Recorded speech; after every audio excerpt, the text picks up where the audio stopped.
van davi li tekoşina çekdarî anîne.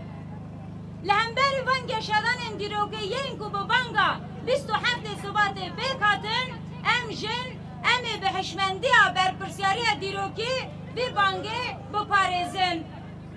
Em ê li dora banga aşîtî û civaka demokratîk bibin yek û bibin hêza pêşeng ku vê pêvajiyê bi rêva bibe, em ê di pêvajiyê aşîtiyê da azminên xwe bicêhbînin.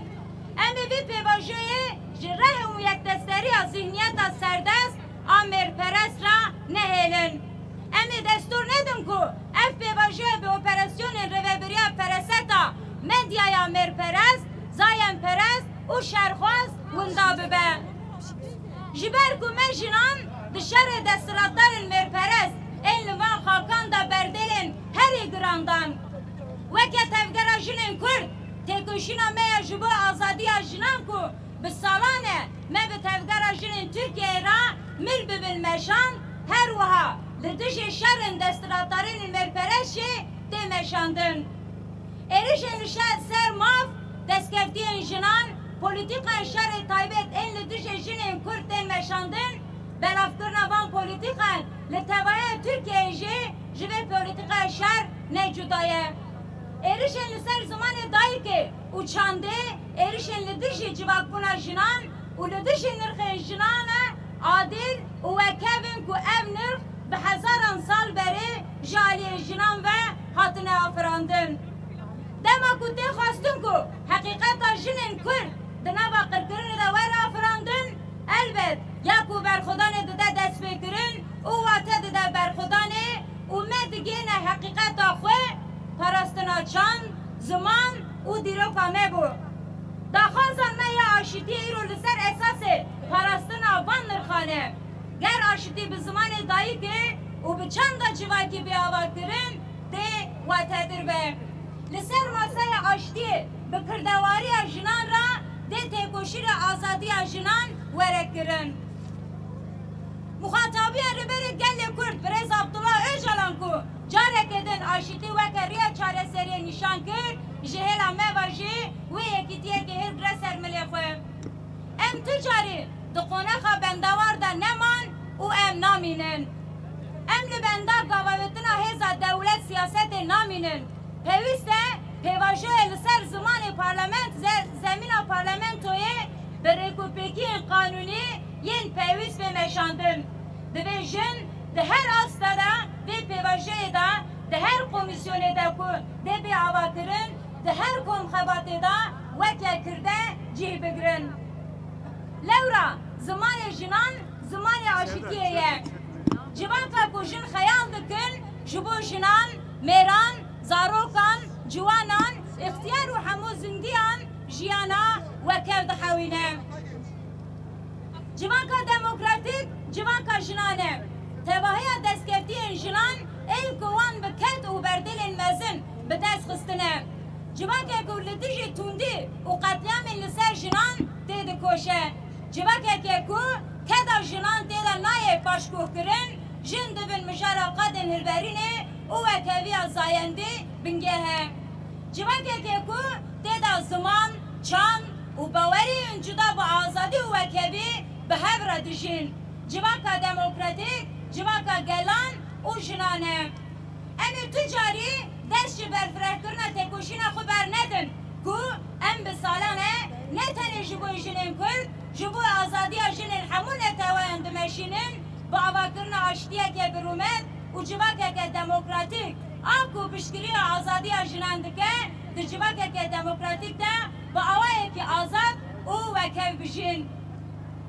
Tevgera me bi tevî têgihiştinê bi vî awayekî heremî û gerdûnî li dijî hişyarî û serdestiya pergala nedewletê yani cîhanê têkoşîna xoya demokrasiyê, li dijî qirkirina jinan têkoşîna azadîxwaziyê, li dijî windakirina ekoloji wêrankirina ekolojiyê têkoşîna azadiya xuzayê avakiriye.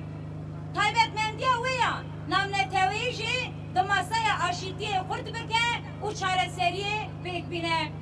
Pêvajoya aştî û müzakereyê bi awayekê xuzayê dê pêvajiyekê nû ya hukûqî bi xwe rabîne. Bi awayekê qanûnî naskirina civaki yên ku nasnameya wan hatiye başkokirin û wekeviye hukukî ji bo mayendîbûna pêvajoya aştiyê prensibên pêwîstin. Ji bo rûbirûbûna êşên berê avakirina komîsyonan girîng e. Her wiha em di wê baweriyê de ne ku divê pêvajiya nû da divê hemû rêgezên qanûnî ji hêmenên zayendperest, netewperest, olê û militarîst bên paqijkirin û li ser esasê wekeviya zayendî û fereseta azadiya jinan bê avakirin. Wekî kesên ku ji roja ewil û em berpirsyarî girtiye ser milê xwe em bang li hemû desthilatdarî û pêkateyên civakî dikin ku berpirsyariyên xwe yên ji bo aşîtiyê bicih bînin û beşdarî têkoşîna aşîtiyê bibin. Em weke têjayê dibêjin ku divê dimildest azadiya fîzîkiya müzakerevanên sereke yê aşitiyê rêberê gelê Kurd Abdullah Öcalan bê dayîn.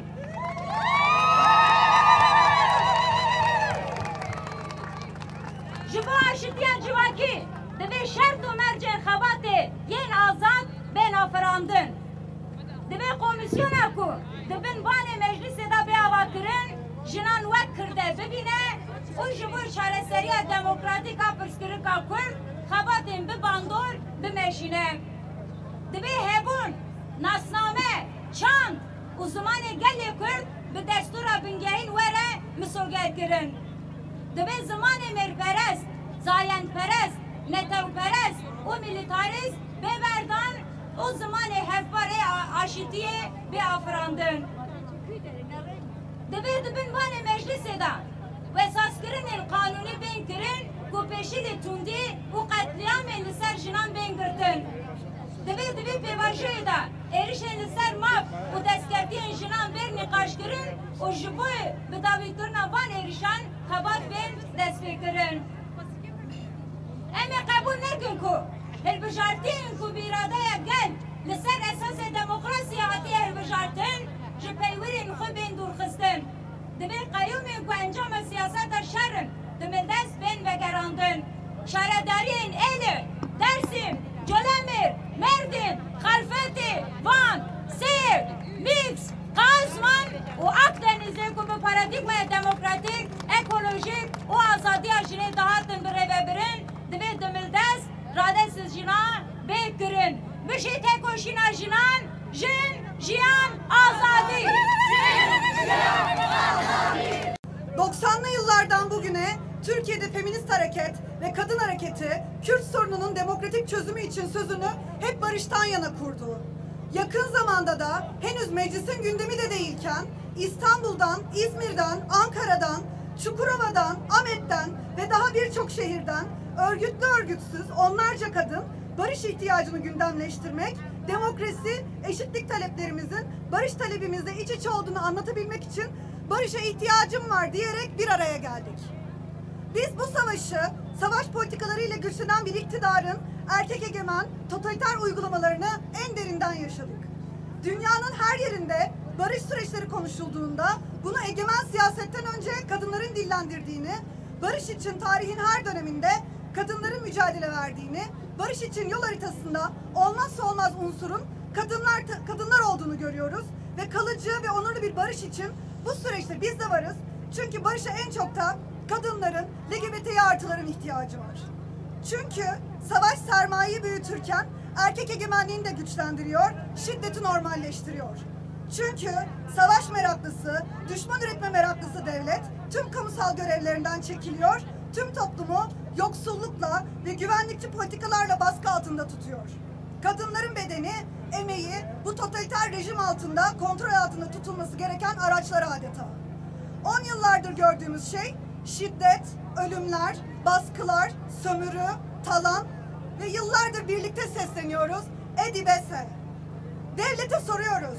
Şimdi kardeşlikten bahsediyor. Demokratik bir toplumda yaşayabilecek miyiz? Kürt halkına 10 yıllardır uygulanan saldırı siyaseti son bulacak ve eşit yurttaşlar olabilecek miyiz hep birlikte? PKK Fesih Kongresi'ni ilan etti. Peki devletin de bir adımı olacak mı? Biz barışa ihtiyacım var kadın inisiyatifi olarak bu süreçte kadınlar açısından onurlu bir barış için gerekliliklerimizi konuşurken aynı zamanda 3 acil talep dillendirdik. Bu sürecin yürütülebilmesi için hemen şimdi siyaset suç olmaktan çıksın, buna zemin sağlayan terörle mücadele kanunu gibi kanunlar kaldırılsın, hasta tutsaklar başta olmak üzere siyasi mahpuslar özgür bırakılsın. Sınır ötesi harekatlara, özel güvenlik bölgesi uygulamalarına, askeri yığınağa derhal son verilsin.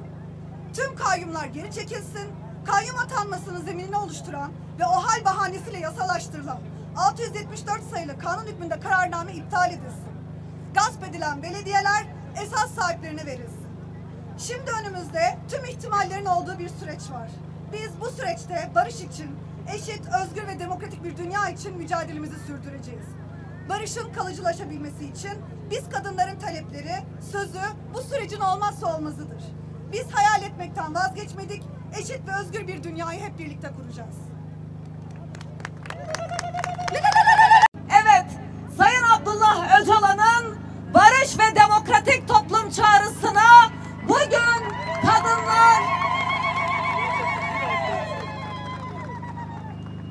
kadınlar sadece Türkiye ve Kürdistan'dan değil, Orta Doğu'dan, Kuzey Afrika'dan, Latin Amerika'dan, Avrupa'dan, dünyanın dört bir yanından kadınlar bu barış çağrısına olumlu yanıt verdi. Biz de Türkiye'nin dört bir yanında toplanan kadın hareketinin mücadeleci kadınları olarak barış için hep beraber bir destek, alkış ve zılgıtı yapalım mı sevgili kadınlar?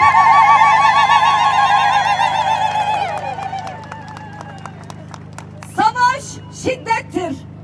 Savaş militarist sistemin kendini gündelik hayatımızda yeniden üretmesidir.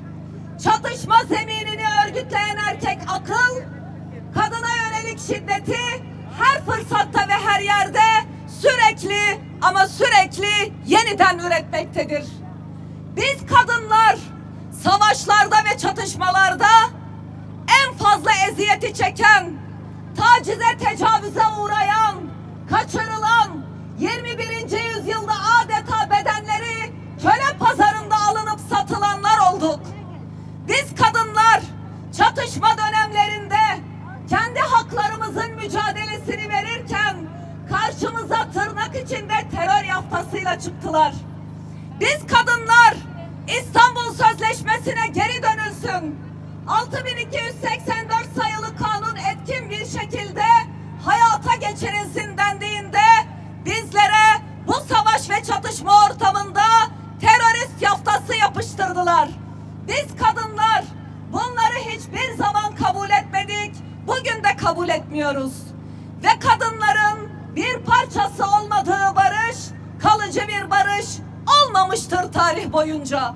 O yüzden biz kadınlar bugüne kadar yıllar yılıdır verdiğimiz mücadeleyle hem Kürt Kadın Hareketi hem Türkiye Kadın Hareketi birbiriyle dayanışarak eylemini, etkinliğini, aklını, fikrini, barış perspektifini biz hep beraber bugüne kadar öre geldik. O nedenle biz kadınlar bütün dünya duysun ki bu topraklarda barışı mutlaka inşa edeceğiz. Barış, barış, barış.